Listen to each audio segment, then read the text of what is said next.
الكريم أما بعد فأعوذ بالله من الشيطان الرجيم بسم الله الرحمن الرحيم والذين يكنزون الذهب والفضة ولا ينفقونها في سبيل الله فبشرهم بعذاب أليم صدق اللہ العظیم. سامعین محترم اور معزز ساتھیوں، یہ رمضان مبارک کا تیسرا جمعہ ہے. رمضان کی کیا فضیلت ہے اور روزے کی کیا فضیلت ہے یہ بیان ہو چکا. لیکن رمضان میں کچھ لوگ اپنے مال کی زکوٰۃ بھی ادا کرتے ہیں، تو اس لیے مناسب یہ سمجھا کہ زکوٰۃ کی کیا اہمیت ہے اسلام کے اندر اس کو بھی سمجھا جائے. اب قرآن کریم میں زکوٰۃ کے اوپر کس حد تک بات کی گئی ہے، اب کتنے اہمیت کے پیش نظر اس کو بیان کیا گیا ہے قرآن کریم کے اندر، وہ بھی سمجھ لینا چاہیے. سب سے پہلے تو یہ سمجھ لے کہ جس طریقے سے نماز دین کا ایک اہم رکن ہے، تو نماز کے فوراً بعد زکوٰۃ دین کا دوسرا اہم رکن ہے. گویا کہ زکوٰۃ کا مقام و مرتبہ رمضان کے روزے اور حج سے بھی بڑھا ہوا ہے. لیکن شاید اس چیز کو ہم اتنا ویلو نہیں دیتے. حقوق اللہ میں سب سے اوپر نماز ہے، یعنی اللہ کے جتنے بھی حق ہو سکتے ہیں عبادتوں کے لائن سے، ان تمام میں سب سے اوپر نماز ہے. اور حقوق العباد یعنی بندوں کے جتنے بھی حق ہو سکتے ہیں ان تمام میں سب سے اوپر زکوٰۃ ہے. تو گویا کہ زکوٰۃ کا مقام و مرتبہ روزے سے بھی زیادہ بڑھا ہوا ہے اور حج سے بھی زیادہ بڑھا ہوا ہے. یہ الگ بات ہے کہ زکوٰۃ ہر کسی پر فرض نہیں ہے. زکوٰۃ کے لیے صاحب نصاب ہونا ضروری ہے، اور جو آدمی صاحب نصاب نہ ہو اس کے اوپر زکوٰۃ فرض نہیں ہے. اللہ نے کسی کے اوپر زبردستی نہیں کیا ہے کہ آپ اپنے مال کا تھوڑا حصہ نکالو، بلکہ ایک حد متعین کر دیے کہ اتنا ہونے کے بعد پھر کچھ حصہ آپ کو اس میں سے نکالنا پڑے گا اللہ کے راستے میں، تب جا کے آپ کا پورا مال پاک اور صاف ہو جائے گا. ورنہ وہ پورا کا پورا مال آپ کا حرام سمجھا جائے گا، وہ مال بھی آپ کے لیے استعمال کرنا جائز نہیں سمجھا جائے گا. اور آخرت کا جو عذاب ہے وہ الگ ہے.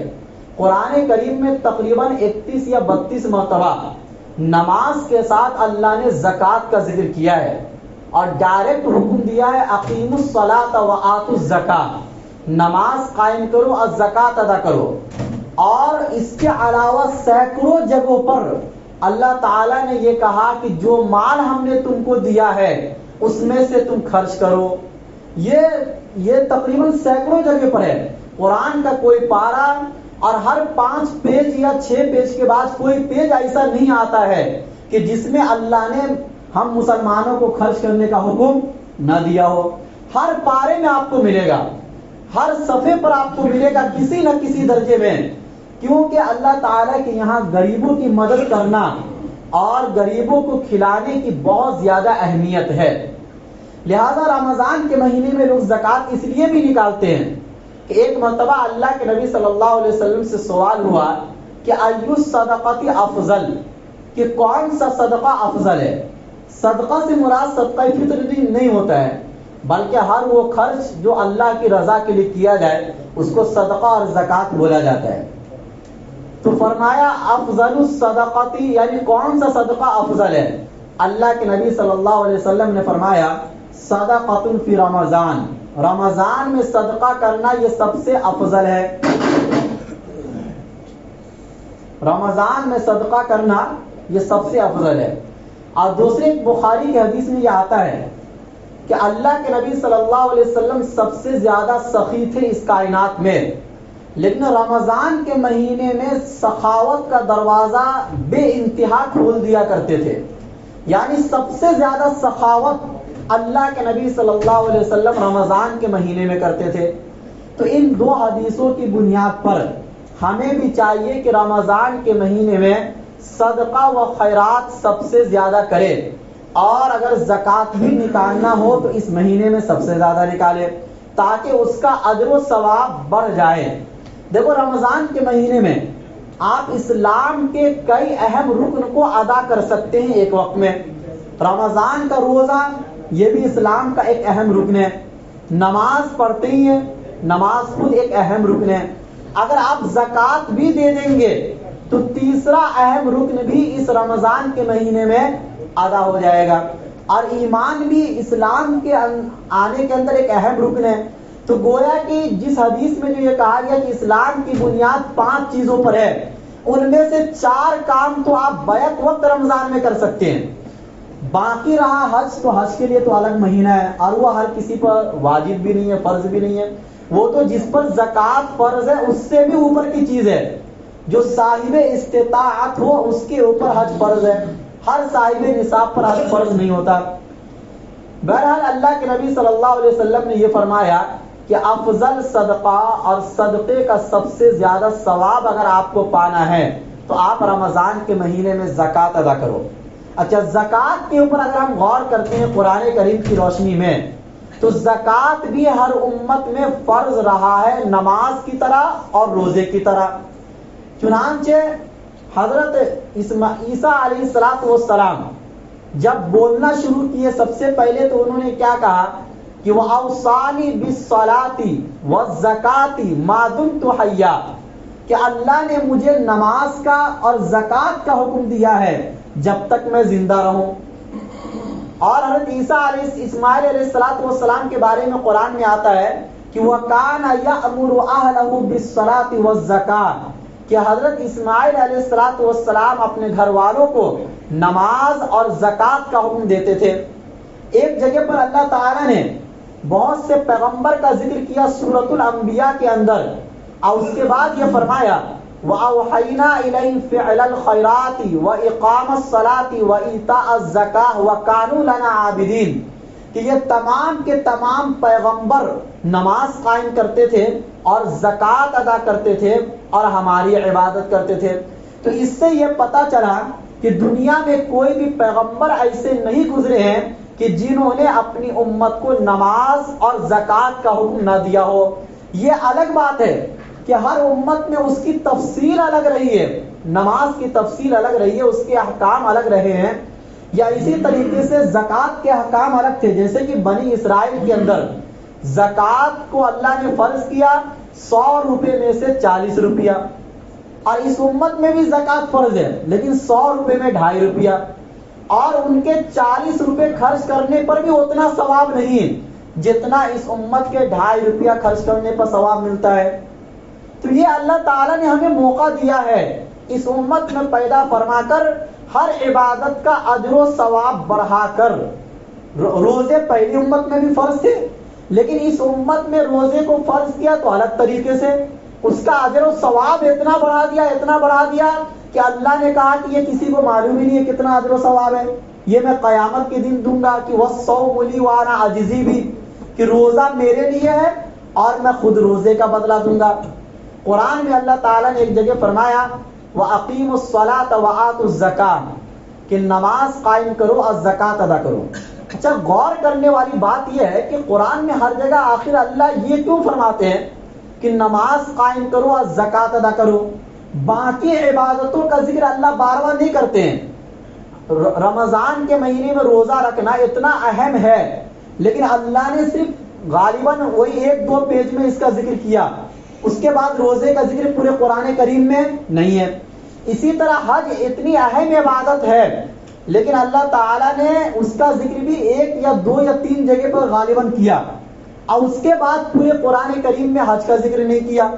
لیکن نماز کا ذکر اور زکوٰۃ کا ذکر ان الفاظ کے ساتھ کہ اقیموا الصلاۃ وآتوا الزکاۃ، نماز قائم کرو اور زکوٰۃ ادا کرو، بار بار ذکر کر کے یہ بتلایا ہے کہ دیکھو آپ حقوق اللہ کی بھی پاسداری کرو اور حقوق العباد کی بھی حفاظت کرو، چونکہ حقوق اللہ میں سب سے اہم نماز ہے اور حقوق العباد میں سب سے اہم زکوٰۃ ہے۔ جو آدمی ان دو عبادتوں کا پابند ہو جائے گا وہ باقی عبادتوں کا پابند خود بخود ہو جائے گا.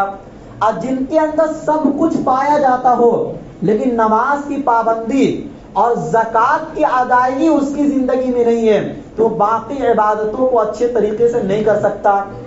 اسی لیے اللہ تعالیٰ نے جب اپنے کلام پاک کا آغاز کیا، آپ جب سورہ بقرہ کھولیں گے تو آپ پڑھتے ہیں الف لام میم ذالک الکتاب لا ریب فیہ ھدی للمتقین.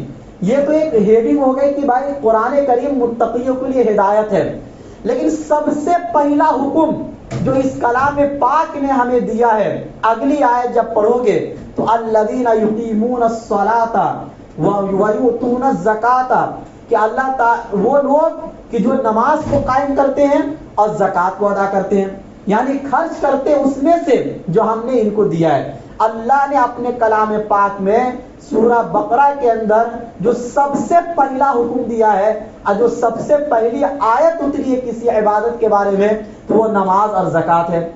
پتہ چلا کہ کتنی اہم. اچھا، اللہ تعالیٰ نے کچھ جگہوں پر جب زکوٰۃ کا ذکر کیا تو کہیں پر تو اللہ اس طرح فرماتے وآتوا الزکاۃ، زکوٰۃ ادا کرو، لیکن کہیں پر اللہ ایسا فرماتے ہیں کہ وَيُنْفِقُونَ مِمَّا رَزَقْنَاهُمْ، وہ خرچ کرتے ہیں اس میں سے جو ہم نے ان کو دیا ہے.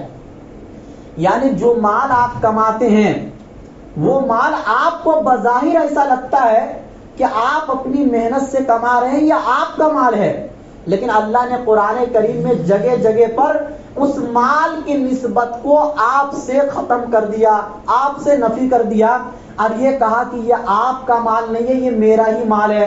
اس میرے مال میں سے میں حکم دے رہا ہوں کہ تھوڑا سا اور غریبوں کے اوپر خرچ کر دو.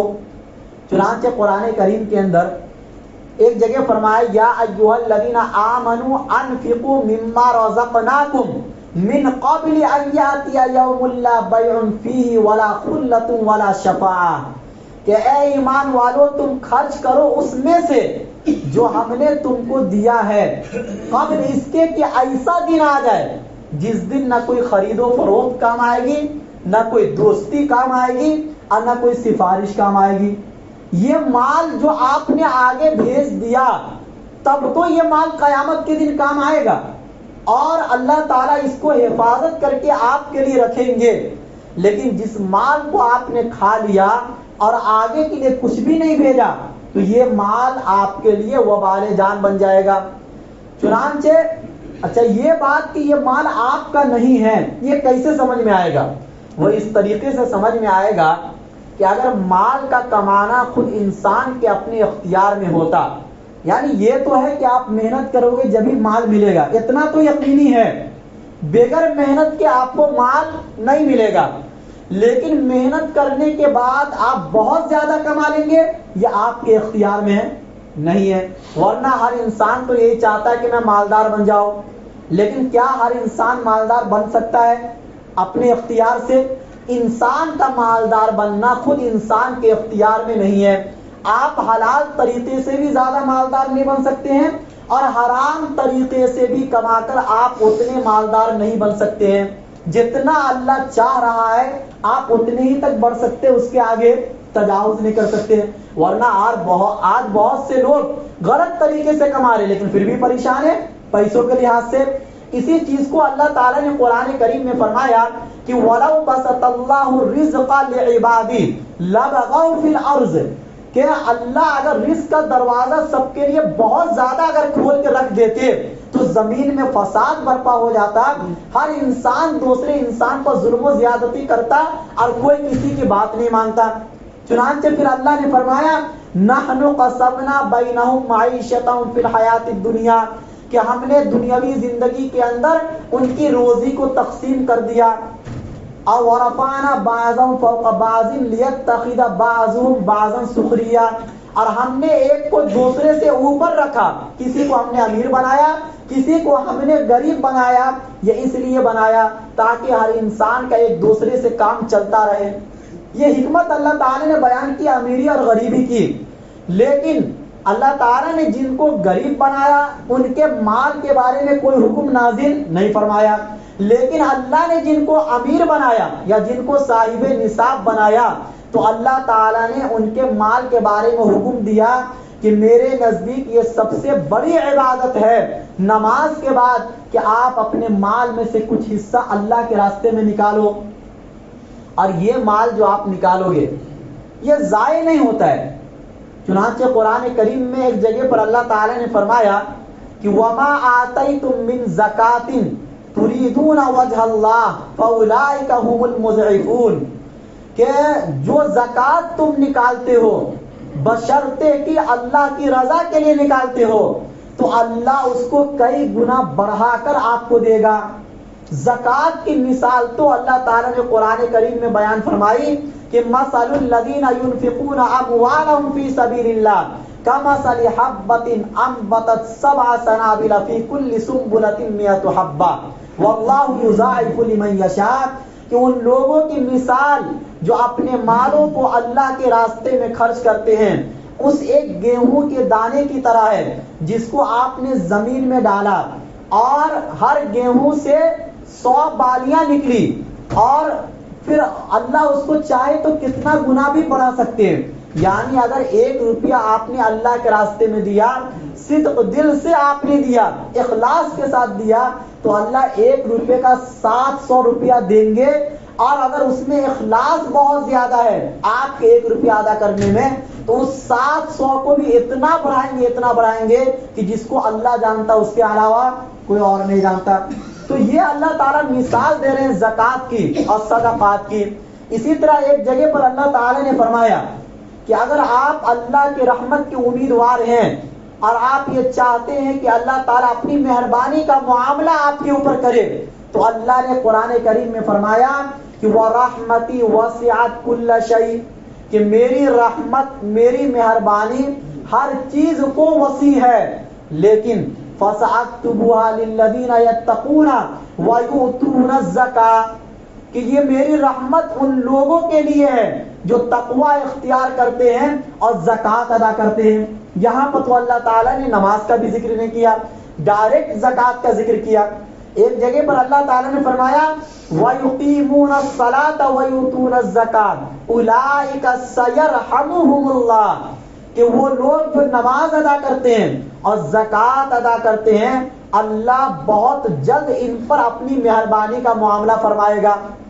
آج کے زمانے میں ہر ایک اور ہر انسان اللہ کی رحمت کا امیدوار ہے، چونکہ حالات جیسے چل رہے ہیں ان حالات سے بچنے کے لیے نہ آپ کا مال آپ کو کام آئے گا، نہ آپ کی طاقت و قوت آپ کے کام آئے گی۔ یہ دنیا میں یہ ہو رہا ہے، اگر کوئی کام آ سکتی ہے تو اللہ کی رحمت آپ کو بچا سکتی ہے ان فتنے والے زمانے سے، اور اللہ کی رحمت کو کھینچنے کا ذریعہ یہ زکوٰۃ ہے۔ زکوٰۃ ادا کیے بغیر آپ اللہ کی رحمت کو اپنی طرف متوجہ نہیں کر سکتے۔ ایک جگہ پر اللہ تعالیٰ نے فرمایا خذ من اموالہم صدقۃ تطہرہم بہا وتزکیہم بہا وصلی علیہم ان صلاتک سکن لہم واللہ سمیع علیم، کہ اللہ کے نبی کو حکم دیا جا رہا ہے کہ آپ ان صحابہ کے مالوں میں سے زکوٰۃ لو، اور یہ زکوٰۃ ان صحابہ کو پاک کر دے گی۔ یعنی زکوٰۃ سے انسان پاک صاف ہو جاتا ہے، خود انسان بھی پاک صاف ہو جاتا ہے اور اس کا مال بھی پاک صاف ہو جاتا ہے۔ وَتُزَكِّيهِمْ بِهَا، زکوٰۃ کا دوسرا فائدہ یہ ہوگا کہ تمہارے نفس میں جو خرابی ہے اور جو دلوں کی بیماریاں ہیں، حسد، کینہ، بغض، تکبر، ان تمام بیماریوں کا علاج یہ زکوٰۃ ہے۔ اور اس کے بعد یہ فرمایا کہ جو صحابہ زکوٰۃ نکالتے ہیں آپ ان کے لیے دعا کیجئے۔ اللہ کے نبی کو حکم دیا جا رہا ہے، حالانکہ پوری امت کو یہ حکم ہے کہ ان اللہ و ملائکتہ یصلون علی النبی، کہ بلا شبہ اللہ اور اس کے فرشتے اللہ کے نبی پر رحمت بھیجتے ہیں۔ اے ایمان والو تم بھی رحمت بھیجو اور سلام بھیجو۔ لیکن جو لوگ زکوٰۃ نکالتے ہیں ان کے بارے میں پیغمبر کو حکم دیا جا رہا ہے کہ وہ صلی علیہم، آپ ان کے لیے رحمت کی دعا کیجئے۔ کتنی بڑی بات ہے۔ تو پتہ یہ چلا کہ زکوٰۃ کی بہت اہمیت ہے۔ ایک جگہ پر اللہ نے فرمایا ما عندکم ینفد وما عند اللہ باق ولنجزین الذین اجرموا، یعنی اللہ نے فرمایا کہ جو کچھ تمہارے پاس ہے وہ ختم ہو جانے والا ہے، اور جو اللہ کے پاس ہے وہ باقی رہنے والا ہے۔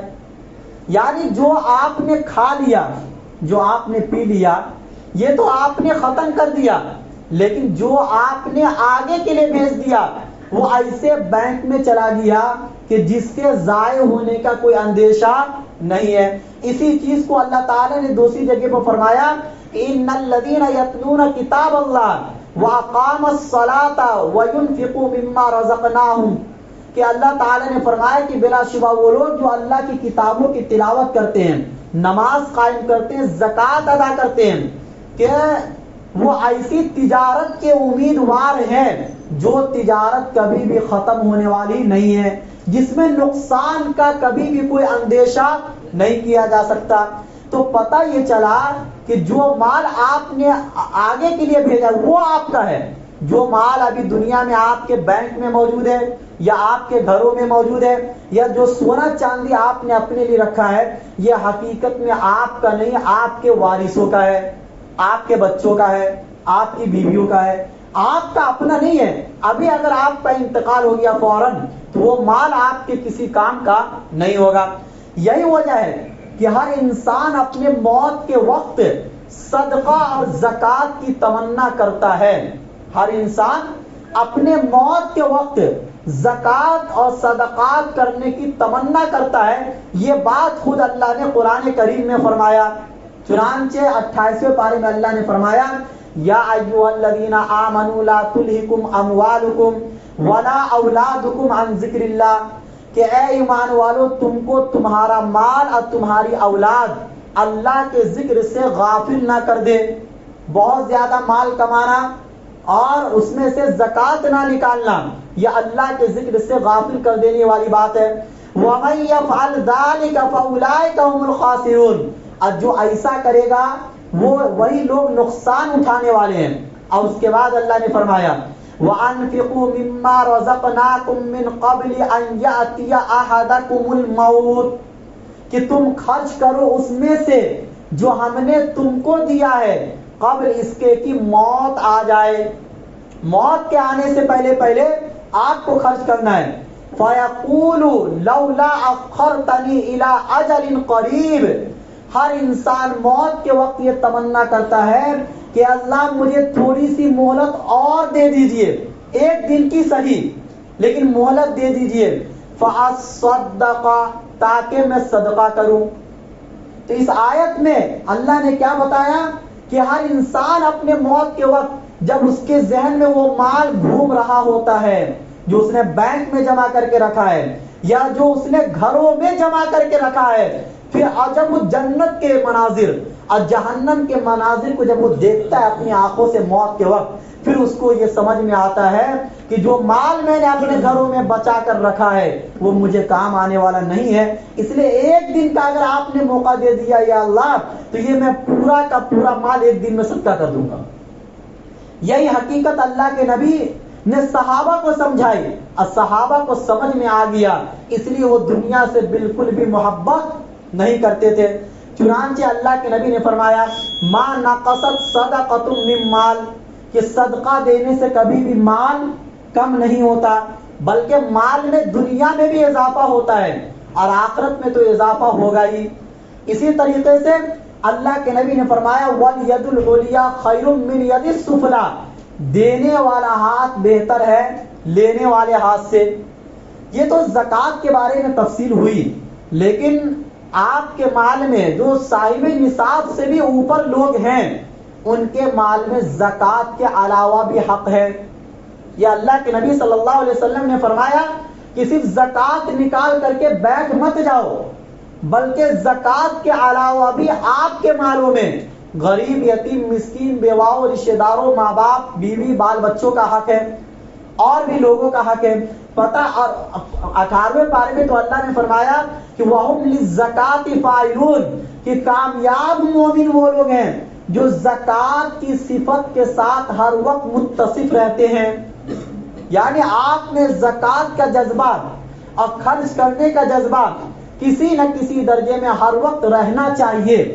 اگر یہ صفت آپ کے اندر نہیں ہے تو آپ کامیاب مومنوں کی فہرست سے نکل گئے، جن کو اللہ کامیاب کہہ رہا ہے اور جن کو اللہ یہ کہہ رہا ہے کہ یہ جنت الفردوس کے مالک ہیں، آپ ان لوگوں کی فہرست سے نکل جائیں گے اگر آپ کے مال میں آپ کو اللہ نے مال دیا ہے اور خرچ کرنے کا جذبہ نہیں ہے، صرف جمع کرنے کا جذبہ ہے۔ بہرحال زکوٰۃ کے بارے میں صرف قرآن کریم کی آیتوں کو اگر آپ پڑھیں گے اور صرف اس کا ترجمہ کریں گے تو پورا دن چلا جائے گا۔ اللہ تعالیٰ نے اتنے تفصیل سے زکوٰۃ کو بیان کیا ہے، خود اس کے مصارف کو بیان کیا ہے کہ کن لوگوں پر خرچ کرنا ہے۔ یہ اللہ نے پیغمبروں پر نہیں چھوڑا، علماؤں پر نہیں چھوڑا، بلکہ خود اپنے کلام پاک میں اس چیز کا ذکر کیا کہ یہ 8 لوگ ہیں جن پر آپ کو خرچ کرنا ہے۔ اور زکوٰۃ کے علاوہ بھی جو بہت سے غریب لوگ ہیں، یتیم لوگ ہیں، اور بھی جو لوگ ہیں جو محتاج ہیں، جو آپ سے مانگ نہیں سکتے ہیں، ایسے لوگوں کا بھی خیال رمضان کے مہینے میں بڑھ چڑھ کر کرنا چاہیے۔ اس کے بعد میں ہر ہفتے یہ جو اعلان کر رہا ہوں کہ دیکھو رمضان کی 2 عبادت بہت اہم ہیں۔ اگر آپ یہ 2 عبادت نہیں کر رہے تو اگر آج نہیں کریں گے تو کبھی بھی آپ نہیں کر پائیں گے، اور اللہ کو راضی کرنے کا موقع یہ رمضان کا مہینہ آتا ہے۔ اگر آپ اس مہینے میں بھی اللہ کو راضی نہیں کر سکے تو قیامت تک آپ اللہ کو راضی نہیں کر پاؤ گے۔ پہلی عبادت جو رمضان کی جان ہے وہ روزہ ہے۔ ابھی تک بھی اگر کوئی روزہ نہیں رکھا ہے تو ابھی 15 ہی دن گزرے ہیں، 15 دن باقی ہے، آدھے مہینے میں بھی اللہ تعالیٰ کی رحمت کو اپنی طرف متوجہ کر کے اپنی مغفرت کروا سکتا ہے۔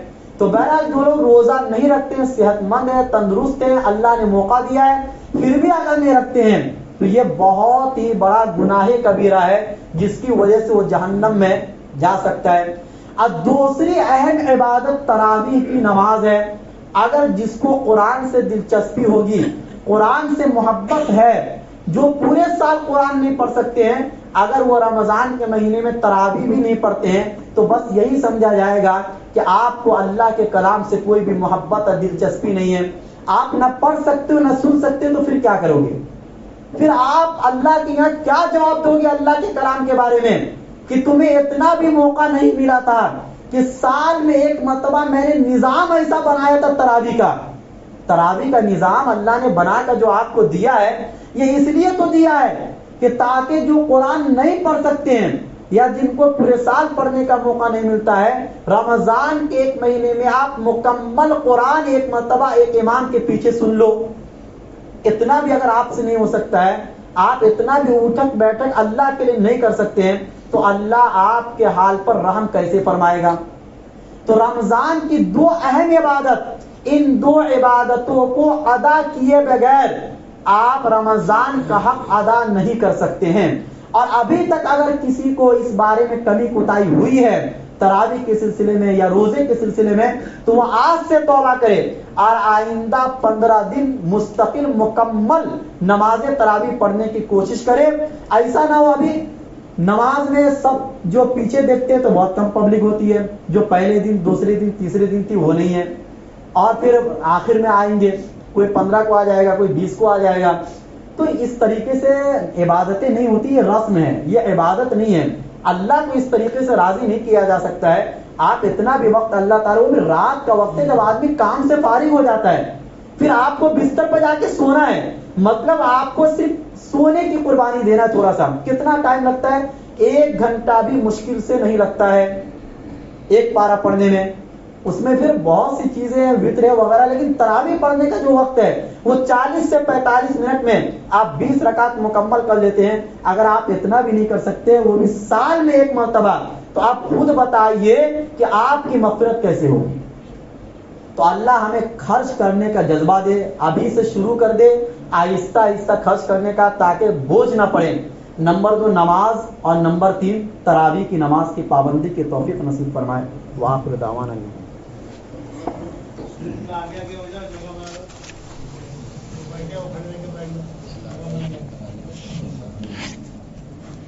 جن صاحب کو تراویح کا چندہ دینا ہو وہ اپنی مسجد میں اپنا نام لکھا دے، زکوٰۃ وغیرہ بھی